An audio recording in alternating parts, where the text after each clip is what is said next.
So the first time I fried a chip was after we saw that segment with Emerald Live. He made some sweet potato chips, so we sliced them up at my apartment. They were greasy and oily and really salty, but pretty good. And we just put them into Ziploc bags and just started selling them here and there. To be here in this factory, having employees, it's pretty crazy. When we first got started, it was just my friends. Yeah, Jimmy and I, we met in the 6th grade in Hilo. I've known Jimmy for pretty much my whole life.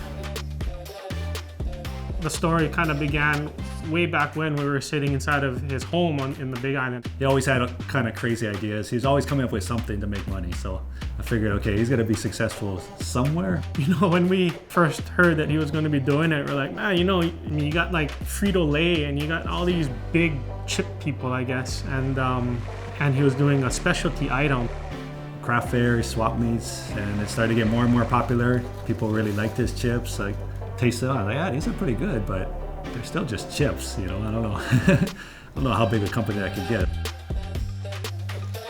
You think making chips, it's a simple enough process. You slice the vegetables, potatoes thin, the taro thin, put it in hot oil, take it out when it's crunchy, but there's all kinds of variables. I mean, the starch content, the sugar content, will vary from chip to chip. So that means making adjustments on the production line. Right now, what's allowed me to grow and maintain my growth is the fact that we've got a lot of great employees who buy into our system and buy into the specifics and the details of what it takes to make a good chip.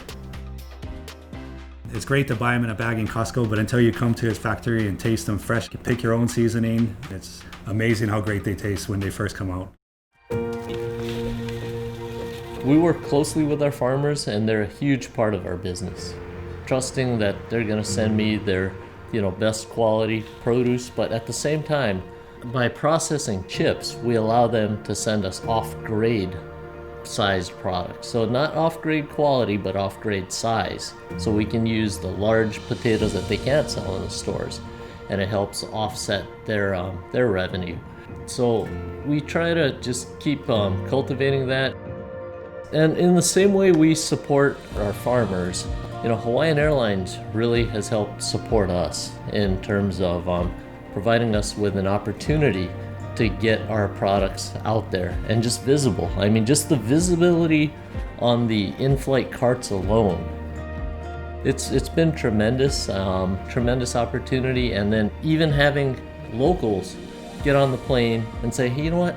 I forgot omiyage. Let me buy some chips off the cart and give it away. And again, it just perpetuates our brand being part of Hawaii. It's a good partnership that hopefully we'll have for years to come. Those of us that know Jimmy, he's a pretty laid-back guy, but he puts a lot of time into this business, and he's been doing it 20 plus years, 7 days a week. To me, I'm like so proud of him.